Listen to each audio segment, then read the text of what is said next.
আসসালামু আলাইকুম, welcome to another video. তো আজকে এইটি ডিসকভারের বিয়ারিং দেখেন এখানে কি অবস্থা হয়ে গেছে।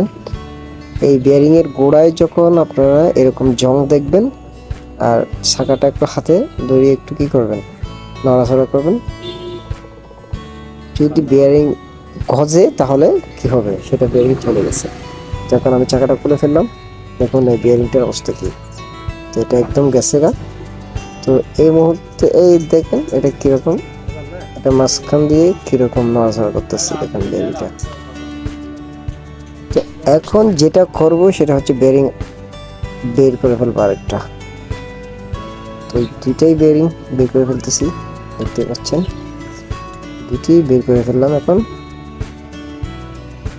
এখন আমার হাতে দুইটি বেরিং অরিজিনাল বাজাজ দুটি বেরিং দেখতে পাচ্ছেন, দুটি এখন আনপ্যাকেটিং করবো। আনপ্যাকেটিং করার পর বের করলাম, যে খুবই চমৎকার বেরিং। তো এখন ফিটিং করে দেব, সেটা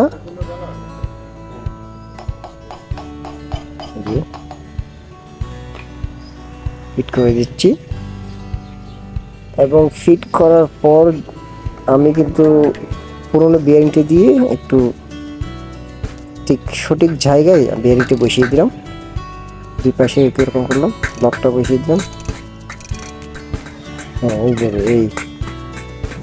তো এখন যেটা করব সেটা হচ্ছে, এখন একটা ওয়াল সিল আছে, সিল এটা মানে ওয়াটার সিল বলা হয়। এটাকে একটু পরিষ্কার করে বসিয়ে দিচ্ছি। এই যে বসিয়ে দিলাম, ব্যাস হয়ে গেল। এখন যে চাকার এক্সেল আছে সেটাতে আমি একটু গ্রিজ দিয়ে নেবো, কারণ গ্রিজ যদি করে দেয়া না হয় তখন পরবর্তীতে এই চাকাটা যদি কেউ খুলতে যায় তখন কিন্তু কি হয়ে যাবে, ওই এক্সেলটা কিন্তু জ্যাম হয়ে যাবে।